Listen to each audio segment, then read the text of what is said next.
Hi friends, Divya kit YouTube சேனலுக்கு welcome பண்ணுறேன். நம்ம யூடியூப் சேனலில் பார்த்தீங்கன்னா ஒன் சைடு குக்கிங் போய்ட்டுருக்கு, இன்னொரு சைடு கார்டனிங் போய்ட்டுருக்கு. குக்கிங் வீடியோஸு அப்படியே சைட் பை சைடு அப்படியே அப்லோட் பண்ணிட்டுருக்கோம். இப்போது இன்றைக்கி பார்த்தீங்கன்னா இந்த பிரிஞ்சால் கத்திரி நாற்று எப்படி உற்பத்தி பண்ணுறதுன்னு ஏற்கனவே வந்து விதை போட்டு அதிலேருந்து நாற்று எப்படி உற்பத்தி பண்ணுறதுன்னு ஏற்கனவே ஒரு வீடியோ பண்ணியிருந்தேன். இப்போது பார்த்தீங்கன்னா அந்த நாற்று வந்து எல்லாருமே நர்சரி ட்ரே அந்த மாதிரி ட்ரை பண்ணியிருப்பாங்க. நர்சரி ட்ரே இல்லாமல் நாற்று ரெடி பண்ண முடியுமா, அதாவது வந்து நாற்று எடுத்து செய்கிறதுனால என்ன பலன் அப்படிங்கிறத அதில் பார்க்கலாம். இப்போ பார்த்தீங்க அப்படின்னா இது பாருங்க, இப்போ நான் காட்டுறேன் பார்த்தீங்களா, இது வந்து ஒரு 1.5 months ஏர்லியராக வந்து வீட்டிலேயே விளைஞ்ச கத்திரி பழத்துலேருந்து எடுத்த விதைய இந்த மாதிரி ஒரு கார சட்டியில் விதையை தூவிட்டு அது மூலமாக செடி வளர்த்தி அது இந்த ஸ்டேஜ் வந்த உடனேயுமே அது மறுபடியும் ட்ரான்ஸ்ஃபர் பண்ணுறோம் சாயிலுக்கு. இதனால் என்ன பெனிஃபிட் அப்படின்னு பார்த்தீங்கன்னா, ஜென்ரலாக வந்து விதையை மண்ணில் தூவிடும்போது நம்மளுக்கு செடி எல்லா விதையும் ஜெர்மேட் ஆகிட்டு செடி வருமாங்கிறது டவுட்டாக இருக்கும். சில டைமு வந்து சரியாக கவனிக்க முடியாது, வெதர் கண்டிஷன்ஸ் நிறைய பிரச்சனை இருக்குது. ஆனால் இப்படி நாற்று எடுத்து செய்யும்போது ஜெர்மினேட் ஆனதை மட்டும் நம்ம செடி ஜெர்மினேட் எவ்வளோ எத்தனை பர்சன்டேஜ் ஆயிருக்குன்னு தெரிஞ்சுக்கலாம். அந்த ஜெர்மினேட்டான செடியை மட்டும் நம்ம வந்து கேர்ஃபுல்லாக வளர்த்தலாம். அதுக்கப்புறம் அதை டிரான்ஸ்பிளான்ட் பண்ணி டியூ கேர் கொடுத்தோம் அப்படின்னா அது நல்லா நம்மளுக்கு வந்து ஒரு ஈல்டு கொடுக்குற அளவுக்கு முழு செடியாக வளர்ந்துடுது. இப்போது நான் இது வந்து ஆல்ரெடி பழைய வீடியோஸ் வந்து பார்த்தீங்கன்னா, பழைய வீடியோவில் இந்த டிஸ்கிரிப்ஷனில் கொடுத்துருக்கேன் அந்த லிங்க்கு. அந்த வீடியோவில் பார்த்தீங்கன்னா இது எப்படி வந்து இந்த லெவலுக்கு வளர்த்துறது, அதை எப்படி விதை போட்டு அதிலேருந்து செடியை உருவாக்குறதுங்கிறத அதில் கொடுத்துருக்கேன். இப்போது இதில் பார்த்தீங்கன்னா டிரான்ஸ்பிளான்டேஷன் பண்ணுறோம். அதாவது வந்து நம்ம வீட்டில் வந்து நர்சரி ட்ரே கிடையாது, அது செலவு பண்ணி வாங்க வேண்டிய அவசியம் கிடையாது.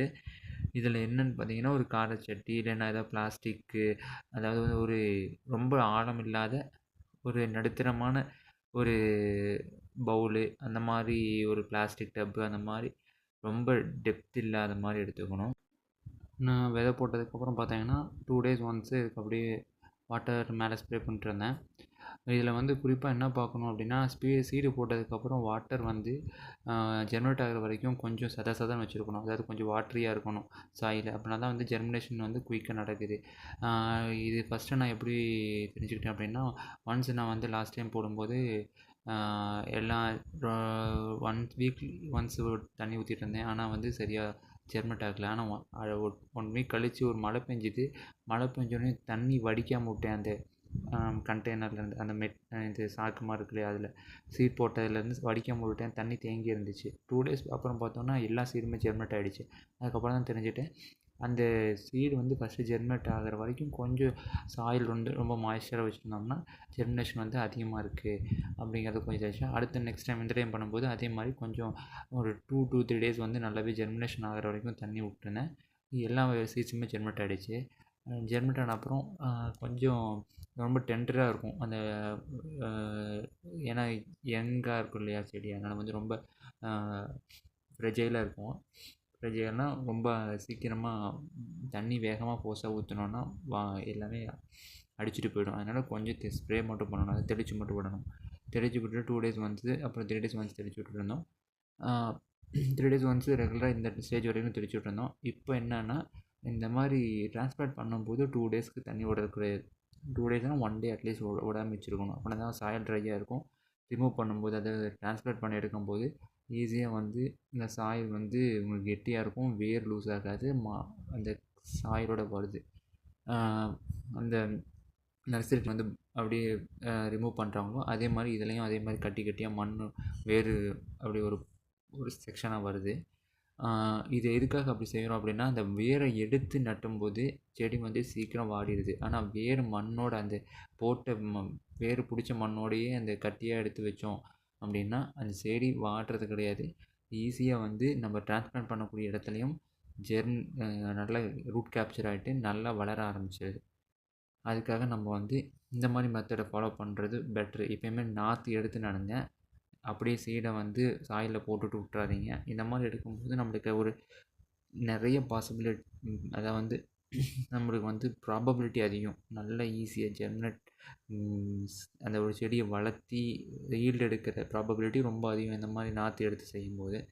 அதனால் அந்த மாதிரி வந்து ட்ரை பண்ணுங்கள். இனிமேல் ஃப்ரெண்ட்ஸ் எல்லாம் ட்ரை பண்ணுற மாதிரி இருந்துச்சுன்னா நாற்று எடுத்து ட்ரை பண்ணுங்கள். முதல்லாம் நாங்கள் என்ன பண்ணுவோம்னா, சந்தைக்கு போவோம், நாற்று கத்திரி நாற்று விற்பாங்க, வாங்கிட்டு வந்துடுவோம். அவங்க வந்து வேறு பிடுங்கி தான் கொண்டு வந்திருப்பாங்க சந்தைக்கு. அது ஒன் டே அதுக்குள்ளே வெயிலில் இருந்து ட்ரை ஆகிருக்கும். இருந்தாலுமே அவங்க தண்ணி தெளித்து ஃப்ரெஷ்ஷாக வச்சுருப்பாங்க. நம்ம கொண்டாந்து வச்சோம்னா ஒரு கட்டு ஒரு 50 செடியாவது இருக்கும். ஆனால் ஒரு 4-5 செடி தான் தப்பி பழைக்கும். இப்படி நாங்கள் வச்சதெல்லாம் இந்த தடவை லாஸ்ட் டைம் நான் போட்டு வச்சதில் எல்லா செடியுமே ஒரு 10 பிளான்ட்டு தான் வந்துச்சு.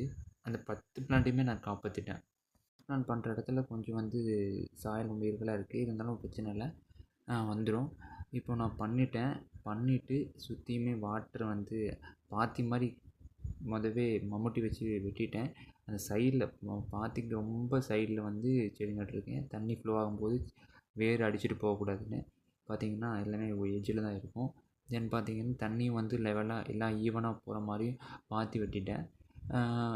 இது வந்து இன்னொரு 3 மந்த்ஸுக்கு அப்புறம் தான், ஒரு 2 மந்த்ஸ் அட்லீஸ்ட் கழியும் நல்லா ஈல்டு கொடுக்க ஆரம்பிச்சிடும். உங்களுக்கு ஃபர்தர் அப்டேட் நான் கொடுக்குறேன்.